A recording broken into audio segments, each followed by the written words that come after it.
शहदादपुर ऐं भर पासे में बदमनी जारी आहे। कोशगढ़ इलाके चंद कदमनि ते पुलिस जे गोदाम पिकेट वेझो रहंदड़ मज़दूरी कंदड़ जोगी ख़ानदान जे घर मां चोर 2 बकरियूं काए फरार थी विया।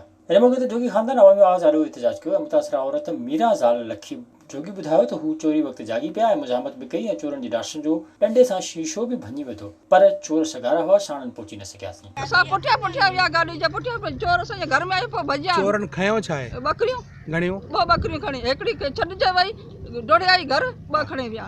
अच्छा, तव्हां विड़िया पिया चोरनि? हा, छोकिरा मुंहिंजा धकणियूं, ॿियानी जा पियो निशान, ॿियानी जा निशान पियो कावे खे धकणियूं, हिकिड़ो छोकिरो रसियो, हिकिड़ो कोन रसियो, एतिरी गाॾी चालू थी वई।